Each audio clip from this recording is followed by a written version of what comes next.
we all are very conditioned to believe Alabama already has a victory no matter who they're playing. And we watch them play shitty teams, and we're like, oh, whoa, whoa, look at that. They scored 40 points at halftime, and Auburn's had a lot tougher schedule. I just don't see it, man. All season, this has been a different Alabama team that we've been conditioned to seeing for many years. And I think the Tua injury brings them down another notch. And I think it makes them very human. It would just be very storybook ending for LSU to put them in the grave and then Auburn put the nail in the coffin. It would be very interesting to see what happens there. I do agree with you, though. I think Bo Nix has regressed as the season goes. I think he started off pretty hot against Oregon. Because defenses didn't have any film and didn't know what he was going to do. And once they realized he could only do like 1.5 things decent, Jake Fromm throws outside the numbers incredibly, Thanks, Mike. Gary. Say something. Say something. Inside joke there. I know it's tough. We have these inside jokes that If happen. anyone watched that Georgia game, they probably heard Gary bark say something as we went back to commercial break. And then Fromm stinks. Fromm stinks, okay? He is not very good, but he throws a really nice back shoulder fade for like a 25-yard pass, and he did it like 3 times, and every time Gary's just like, Jake Fromm throws outside the numbers better than anyone, and then any other throw, you couldn't say shit because it's just not good, and the receivers don't catch the ball He either. also said Texas A&M throws between the hashes better than anybody. Better than anyone. I remember being like, what? Say something. Yeah, and he had to apologize. 2019 got Gary too. He had to apologize for being completely just oblivious to this poor girl, just almost like getting killed. Gary finally got me too'd. Yes, so not good enough. We should have really like tried to take the Twitter charge for that one. At least get him suspended. Yeah, I told you we got to bring Vern back for the Iron Bowl. It's like they bring him back to sit on the 16th hole at Augusta and call the par 3. He should have a permanent chair till he's dead for the Iron Bowl. Yeah, no, I think he's better than Gary. We could have struck up a crazy protest, much like Harvard and Yale. Incredible. These are the smartest people in our generation that were protesting climate injustice. These are the people that are going to drop out of college and start the companies that like take us all down. Yeah, it's I don't know. An hour and 7 minutes. The best thing about it is it was like a 50-43 game overtime, like absolutely electric. 4 people in the world saw it. Right. I mean, and no one watched it. I would pay you $20 if you could tell me what channel that game was on. Unbelievable. Just a waste I don't have of any their money. time. Don't guess. Like I'm out of money this week. After this weekend. Yeah, I'm out. Are you gonna get it back? Oh yeah, no, Sunday football? Yeah, okay. yeah. Today is the day we get it back. Don't kid yourself. Gotcha. Get back Sunday. Can't get it back if you stay home. Well, Taking Back Sunday. Is that a band? Like, that's a band. Yeah, I think that was a band. Taking Back Glory. Newfound. All right, we'll I think that Mac one out. Jones likes Taking Back Sunday. Yeah. Or Kellen Mond. Kellen Mond's a Taking Back. Yeah. It's like a Jimbo thing. How Where about do Jimbo's we go watch? from here? That's blank. Is he a mafioso? With that amount of money to not do shit with it, I'd buy a watch. Like incredible. How much does that watch cost? More than 40 grand? Yeah. Yeah, it's probably got a diamond in it or something. And he wears it on the sideline. It's incredible. And it's kind of loose fitting like a mob boss. Like we don't get the chains out. That's for punks. Right. That's for the chum. Let's talk a little bit. We have gone everywhere. That's all right. Just serpentine through the SEC. Yeah, let's serpentine back to the Arkansas game. Let's give some player of the games, and then we can circle back to talking some more college football. I mean, I think we're both going to be... Players of the game, sponsored by LSU Football Report, the #1 guy. Check him out. If you don't have time to sift through all the bullshit and like 8,000 tweets and stories and dance gifs and everything in between, LSU Football Report does a great job of getting everything together for you. Find him, follow him on Twitter at LSU Football Report. Friend of the program, a consummate pro. Yeah. Great plug. LSUFootballReport.com. I'm feeling it today, man. I was a little salty about the refs like sprinting to stop the end zone dances and shit. I can't take it. Somebody tweeted, it kind of blew up a little bit, almost like the Harvard and Yale situation. Like that ref grabbed his arm like a police officer, like a cop. Like, it's like, guys, come on, can we not get political about it? Like it's an asshole ref. It is what it is. The old white man bringing them down, eh? And Pruitt. I just can't stand it. It's like these kids don't make money, like anything. Yeah, football's supposed to be fun, and the refs show urgency more to like break up an end zone dance fight more than like a principal in high school breaking up a fight, just sprinting. Well, what is the exact rule there? Is it excessive celebration? Yeah, Can't you do some form of like a quick second of like I think you're like not supposed to spike the ball because that's mean to the ball. Right. You can give a hoorah though. Yeah, it's just like football's supposed to be fun. It's supposed to be hard to score. LSU, it's not that hard to score, but you should be able to celebrate with your guys. It's insane. Ed has developed an identity or a culture of this program of.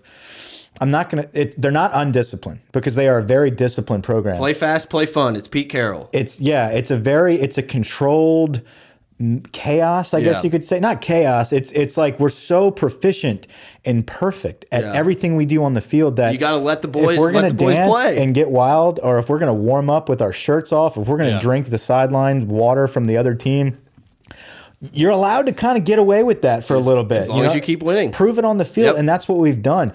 How many penalties do we have? Not many. Not many. And not many procedural penalties. I mean, they called that one where someone was like covered up the receiver last week. And you're just like, man, I forgot that was even a penalty because it's been so long since we've had something like that. I think Ed has instilled the perfect culture there where you can't be mad at these kids for dancing in the end zone. You can't be mad at them for warming up with their shirts off and really embracing what makes them unique. This is how they want to get hyped. This is how they want to celebrate. Allow them to do that. Yeah. They're not ripping helmets off and punching people on the field. They're not acting wild during the game. And we're not really like talking a ton of shit to the other team. They're celebrating like with their teammates. These guys are breaking records and making their actions speak louder than their words. And that's why I think if you have a record breaker like Jamar Chase or like Justin Jefferson. Thad Moss, we got to give him a record-breaking shout-out. Record-breaking, most receiving catches in a season by 36. I'm pretty sure that would have been like 20 shy of like the leader last year for receptions. I think Jefferson had like 54 last year. Yeah, but pretty stupid by the ref to kind of go out of his way to make a statement. But hey guy, hey, stop! And he grabs him like, stop it, please. That's enough. Get back to your sideline. They got to make it very, very aware. Make everybody very aware that there's multiple offenders here. Yeah. 22, 1, 2. Yeah, it's like. But it does show it, man. These kids have fun. They play for their teammates. They'll run through a brick wall, run through a burning building for Joe Burrow. And that's what it is. If that's what it costs, if that costs us a 15-yard penalty here or there, shit, we'll probably give up points on defense anyway. I don't care. It's a more controlled Miami of the 80s. Yes. It's a USC of the early 2000s. It's that mindset where we're not going to be drill sergeants out here. We're just getting started. Yeah, that's we're just getting started. Thing. We're having fun. And like we talked about, Ed, he caught lightning in a bottle with Joe Burrow and Joe Brady. And you give Ed Orgeron, somebody that's so just, you want to talk about a chip on a shoulder. You give someone like that type of heavy of a weight on his shoulder, you give him an opportunity like this with this type of program, it's just the beginning. It's lights out. You're not going to be able to stop this train once it gets moving.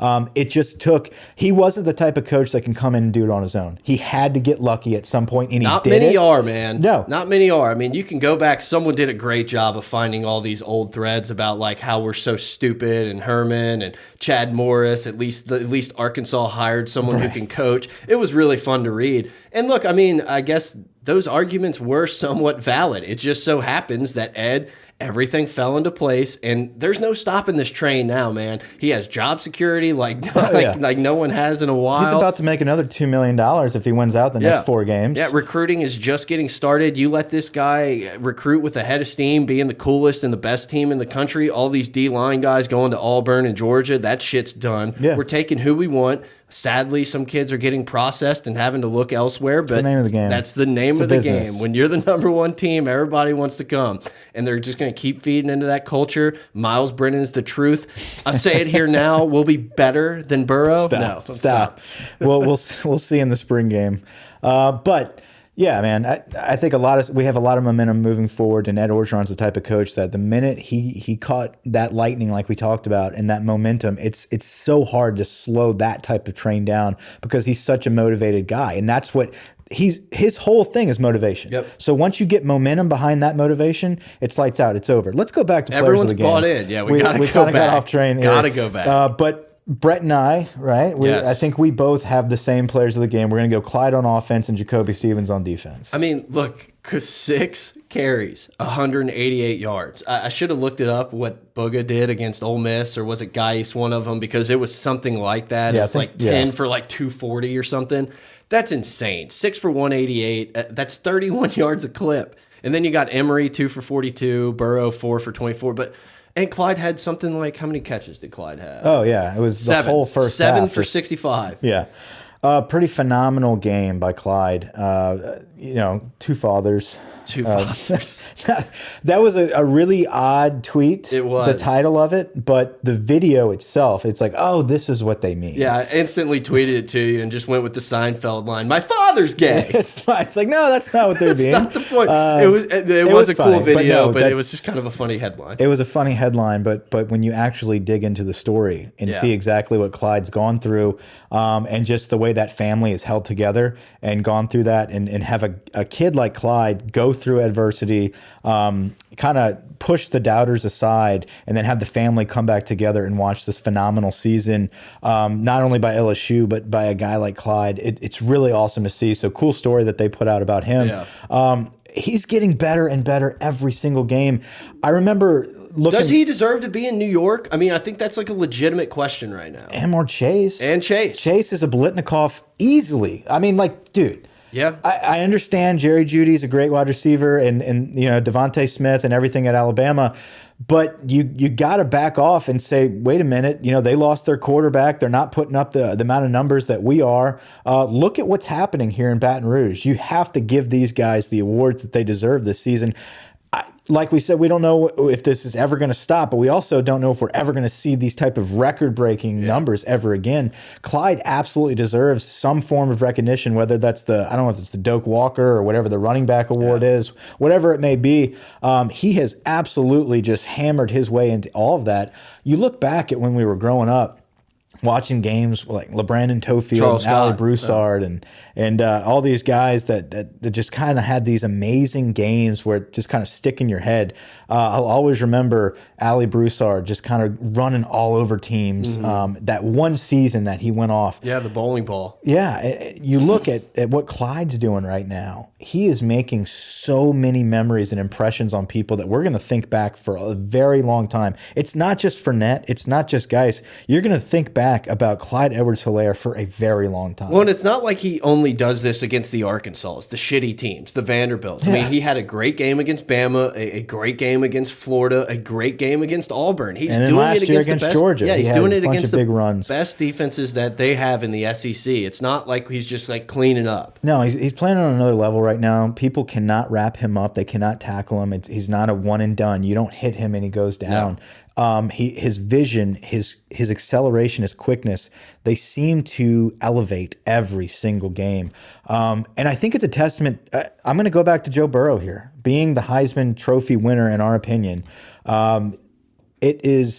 Leadership is contagious. That level of play is contagious. Whenever you have a leader of your football team go out and play the way he does, everybody elevates their gameplay and they play to their potential.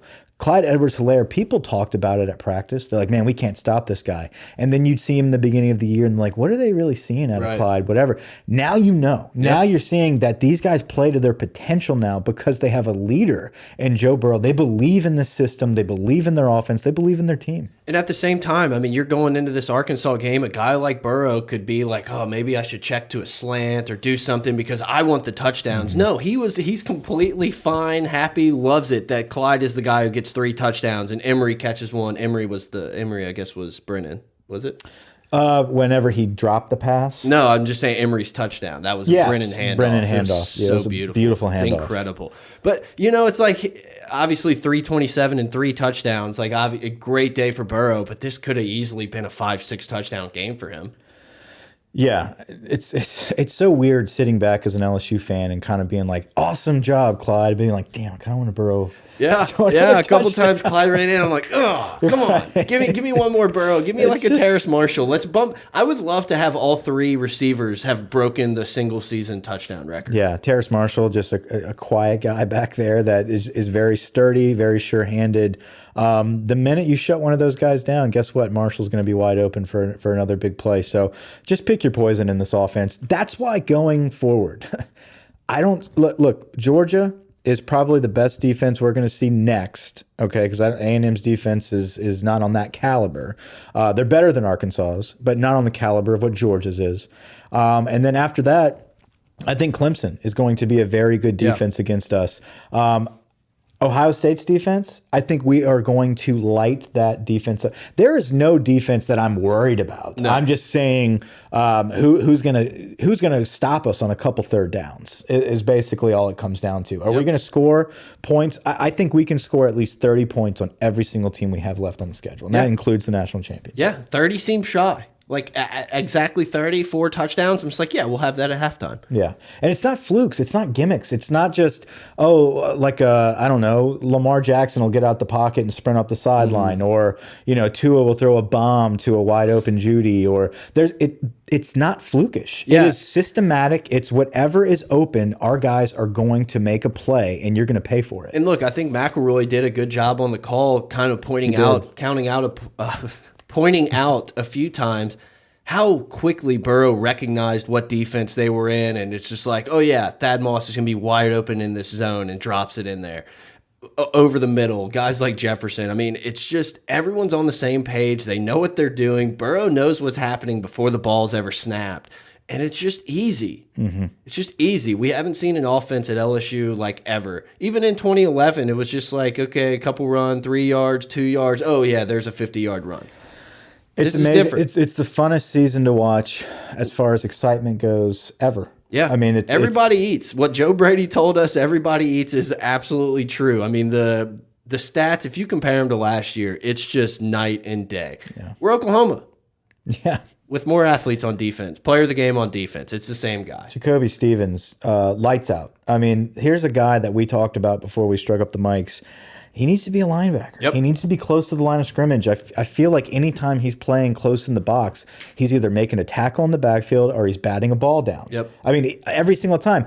Even when he's snuck up in the box, he's making a crazy interception. Batted the ball down when the quarterback tries to get rid of it. He's all over the field. He is finally, I say finally, he's been making plays all season. Yeah. He started on the back half of last season, but he's finally come into that realm of he is the best player on our defense right now. Right now, I agree. I think he has to start playing at the line more. He's a fine safety. He can get beat. He can make some plays. But when he's up at the line of scrimmage, it's like a different player. It's like we have someone who, almost like, you thought Chase on. Oh, you got to figure out him on every play. You got to be able to block him. If Stevens is at the line, he's one of those guys that it's like you cannot let this guy come free. You're going to have to put your running back on him or something.